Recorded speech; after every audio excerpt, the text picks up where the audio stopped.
This is it started?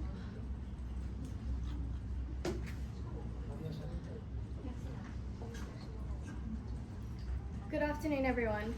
My group and I will be talking about managing multicultural teams, specifically in a virtual setting. So, globalization continues to transform the way we do business.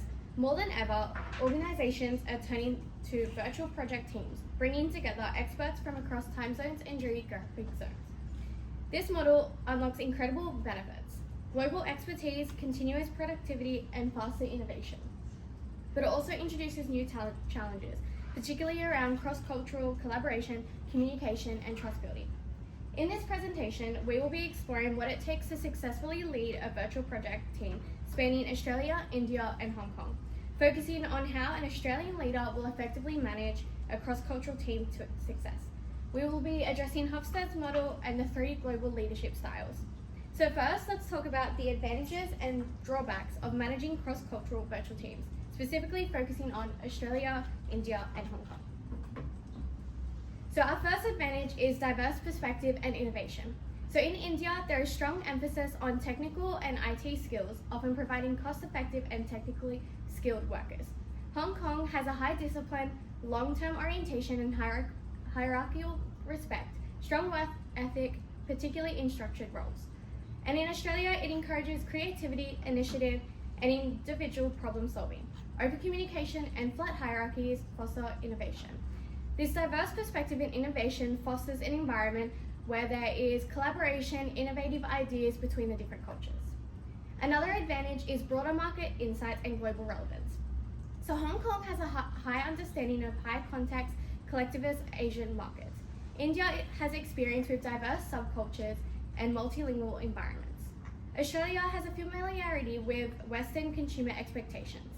In saying all this, working collaborative and working together, there is a higher, broader knowledge of all different market insights and what they can do together, as well as expanding into different nationalities. The third one is time efficiency, so 24-hour production. So naturally, this cross-cultural team are all working in different time zones. This fosters an environment where there is a continuous workplace going on, where some people will be sleeping during nighttime, they'll also be able to work. And the final one is cultural learning and employee growth. So Australia develops greater cultural intelligence and global leadership skills by navigating hierarchical and collectivist cultures. India builds confidence, autonomy, and proactive collaboration skills through exposure.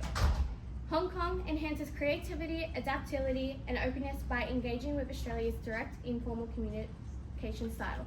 All these different styles will come together and work together, as well as everyone in different leadership points will be able to learn and enhance their knowledge throughout all this. I will now pass you on to my teammate who will be talking about the drawbacks of this scenario. So good afternoon everyone. So today I'm going to talk about drawbacks of multicultural teams. While multicultural teams offer benefits, they also face significant challenges. Let me present 3 main drawbacks. First, cultural communication challenges. Different cultures communicate differently. Australian team leaders prefer direct communications, while Indian professionals use indirect, respectful approaches. And then the Hong Kong members follow formal hierarchical styles. These contrasting styles create misunderstandings, especially in virtual meetings where virtual context is lost. And then we go for the second, time zone and work style conflicts. Coordinating meetings across Sydney, India, and Hong Kong is extremely different. When it's 9 a.m. in Sydney, it's 4:30 a.m. in India. Australians prioritize work-life balance and may not be available outside regular hours, while Indian team members are more flexible. Hong Kong professionals expect immediate answers, but others need consultation time. Third, we go further. Trust, technology, and virtual team. Dynamics building trust is harder when cultural expectations differ. Australians focus on results, while Indians and Hong Kong members prioritize personal relationships. Some team members struggle with technology, slowing collaboration without face-to-face interaction. Cultural assumptions create barriers to effective teamwork, and the organization must address communication barriers, time zone conflicts, and virtual trust building challenges to ensure multicultural team success. And then we see for the technological barriers, Not all members may be skilled in using virtual tools. Poor internet or access issues can slow down collaboration.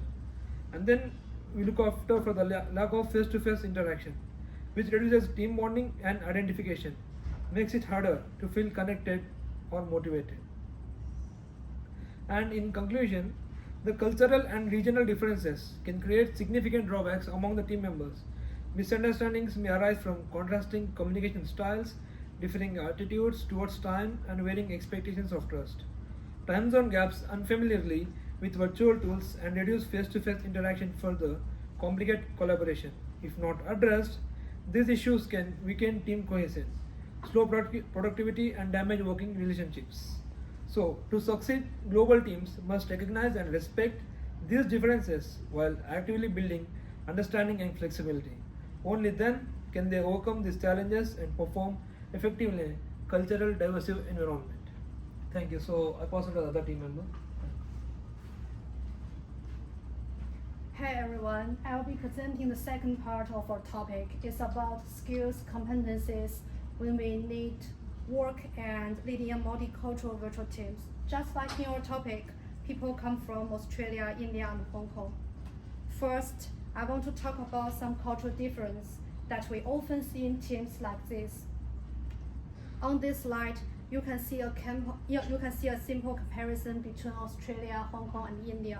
In general, Australians are very direct and like open and equal communication. They have slight hierarchy and independent thinking. They prefer informal, participative leadership. But in countries like Hong Kong and India, people often prefer to speak more politely and more formally. They might wait for group agreement before speaking up. This cultural difference might look small, but they can really change how people give feedback, take action, or think about leadership. To be honest, I think we have all noticed this in our own group projects. Some people just start working right away, while others want to check with group first. This isn't wrong, it's just the way people are used to working. That's why a skill called cultural intelligence, or CQ, is very important. CQ means being able to understand and work well with people from different cultures. You don't need to know everything about every culture, but you do need to stay open-minded, respectful, and ready to change your way of your working. There are different models of CQ, such as 4 dimensions, including motivation, knowledge, strategy, and action. But the main idea is very simple. Cultural intelligence is not just about knowing things about other cultures. It's more about being ready to learn, showing respect, and changing the way you talk or act when needed.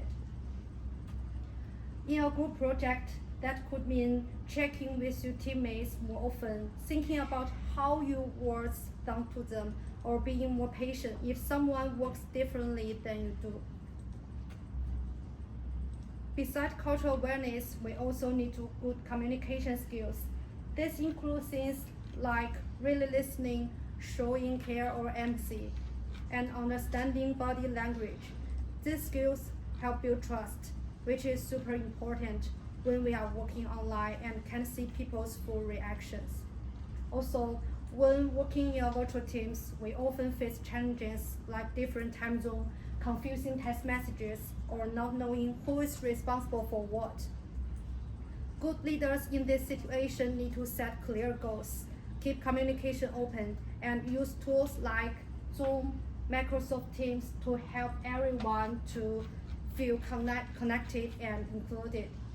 So to end my part, I want to say that working in multicultural teams can be hard sometimes, but with cultural intelligence and strong communication skills, we can turn this difference into strength.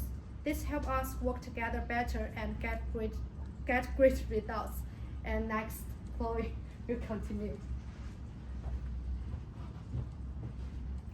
As Dean highlighted earlier, leadership characteristics can vary differently across in Australia, Hong Kong, and India. According to the Globe Leadership Framework, Australia leaders are commonly recognized for their strong, charismatic leadership. This style emphasizes vision, inspiration, and confidence building within the teams. However, when leading a global virtual team in this case study, charismatic leadership alone isn't enough. It is equally important to integrate participative and team-oriented leadership style. These two leadership styles promote active listening, collaboration, and diplomacy. Charismatic, participative, and team-oriented. These three leadership styles together are considered as effective for all cultures in the global framework. I'm going to show how these three leadership styles can guide Australian leader in the case study in managing team tasks, team process, and achieving mutual beneficial outcomes. So what do we recommend for the Australia leader managing a virtual global team spread across Australia, Hong Kong, and India? To begin with managing team tasks, the team leader should first establish clear goals, structure timelines, and well-defined task ownership. Aligning the team around a mutually agreed global goal not only clarifies directions, but also fosters a shared sense of purpose and motivation. When setting team goals, it is also important to ensure the timelines are realistic and task allocations are fair and transparent. Assigning responsibility in a way that acknowledges individual strengths and cultural considerations to make sure all members feel valued and actively engaged in the project's success. In addition to this, the team-oriented leadership style can help the leader focus on building a harmonious team by encouraging cross-learning, implementing role rotation, and maintaining a shared documentation platforms for visibility and accountability. When it comes to the second point, to manage the team process, consistent engagement is key. This includes regular one-on-one check-ins and task-based reviews to build trust, maintain psychological safety, and check progress. To achieve this, the leader should apply the participative leadership style. For example, communication in Hong Kong and India often leans towards indirectness, while Australians are generally more direct. By recognizing and adapting to these differences, the leaders can create a more inclusive team environment. The third point is to achieve mutually beneficial outcomes. The leaders should have a strong foundation of trust, cultural respect, and shared purpose. This is where charismatic leadership becomes vital. Charismatic leaders inspire by stating a compelling vision and demonstrating confidence, which motivates team members and unifies effort across borders. Furthermore, the Australia leaders should be guided by corporate social responsibility and strong ethical decision making. This principle promotes fairness and culture sensitive, especially when working with high context cultures such as Hong Kong and India. Rather than using a one-size-fits-all mindset, communication and management styles should be tailored to the team's cultural dynamics. Corporate social responsibility provides a practical framework to handle ethical dilemma, make fair decisions, and resolve conflicts respectfully. The last recommendation we provide for the Australia leader to plan for contingencies. For example, in case a team member is unresponsive due to regional holidays or unexpected events, other team members should be empowered to step in to ensure mutual accountability and subgroup flexibility. To conclude our presentation, it is clear that leading a successful virtual multicultural team requires more than just managing tasks. It demands cultural intelligence, clear communication, adaptive leadership, and strategic use of technology. The true power of global team lies in its diversity by embracing cultural difference and aligning leadership practice accordingly. The Australia leader can unlock the full potential of the team and driving innovation, engagement, and performance across regions. There are 4 key takeaways for today. Shared purpose drives success, challenges are manageable, global teams deliver real value, and leverage cultural intelligence and use the smart tools. Ultimately, with the thoughtful leadership, the Australian Internet Service Company in this case study is well positioned to succeed in leading a diverse team across Australia, Hong Kong, and India. This is for our presentation. Thank you.